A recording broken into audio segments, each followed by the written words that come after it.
In the twilight of March 1945, as the Allied armies surged across the Rhine River and the Third Reich began to fracture under the weight of a two-front war, Lieutenant General George S. Patton, Jr. found himself standing at the apex of military glory,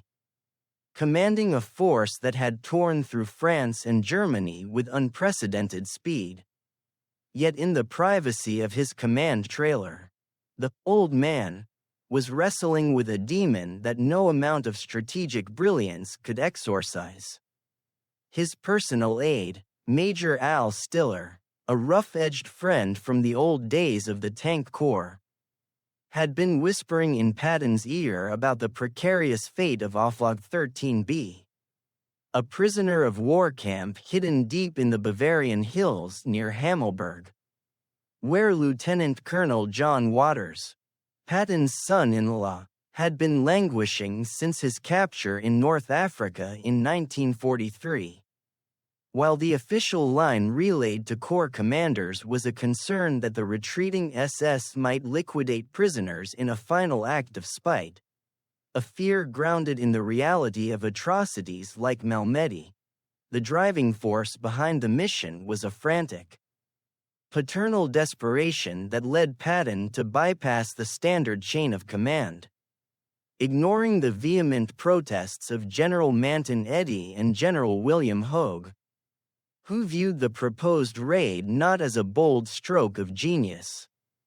but as a reckless misappropriation of lives for personal gain. The officer summoned to execute this death sentence was Captain Abraham Baum, a battle-weary 23-year-old from the Bronx who had already survived the hedgerows of Normandy and the snows of the Bulge, and who stood before Patton covered in the grime of the front lines, listening with incredulity as the general outlined a plan that required him to take a composite force of 307 men, 16 Sherman tanks, 27 half-tracks, and 3 self-propelled assault guns, and drive them 60 miles through the gut of the German 7th Army. When Baum, looking at the large situation map that showed a sea of red swastikas between him and the objective, frankly told Patton that the odds of returning were non-existent, the general simply placed a hand on his shoulder, his voice dropping to a gravelly whisper as he promised air support that he knew, deep down, the overcast spring weather would likely prevent, effectively sealing the pact that would send Task Force Baum into the history books as a lost legion. The operation commenced on the night of March 26 with a violence that shook the earth near Schweinfurt. As Baum's column, utilizing the element of shock, roared across the line of departure with guns blazing, the muzzle flashes of the 76mm cannons illuminating the terrified faces of German infantrymen in their foxholes as the American armor crushed through the crust of the defenses and plunged into the dark,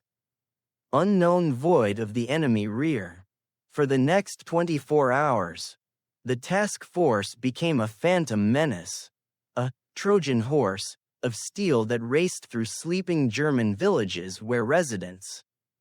mistaking the roar of Sherman engines for their own retreating panzers, waved from their windows, only to be met with bursts of machine gun fire as the Americans sought to sow maximum confusion and terror.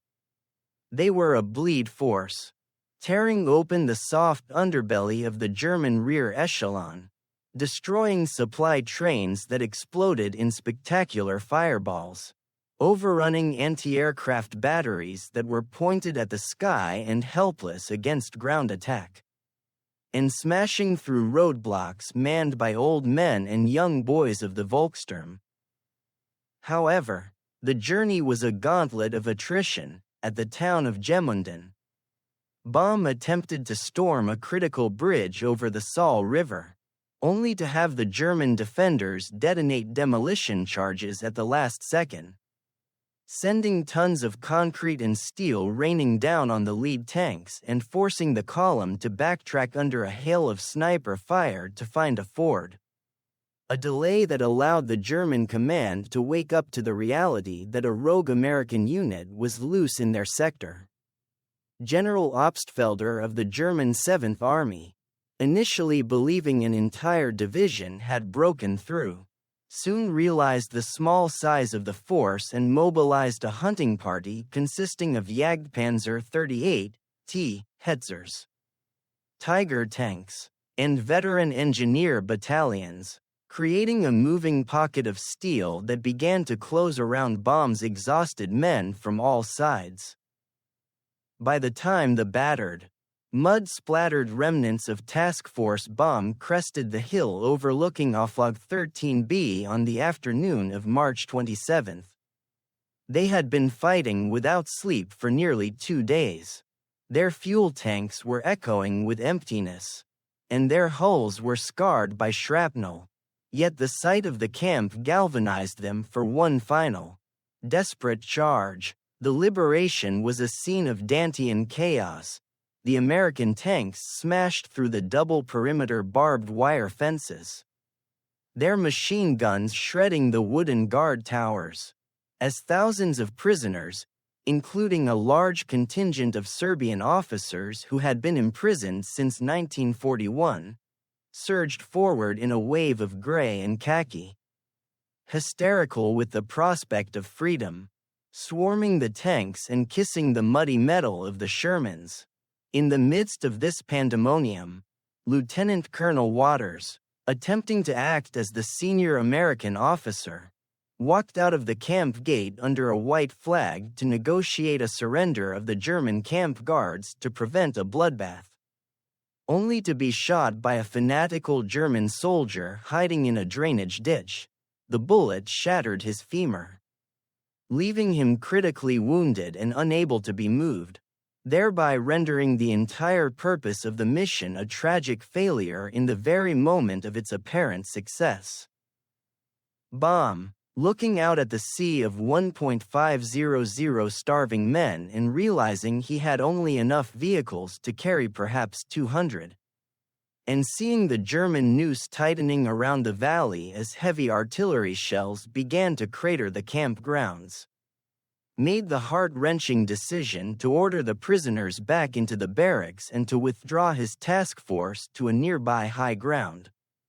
Hill 427, to attempt a breakout after dark. But the night brought no cover, it brought the Wehrmacht in force.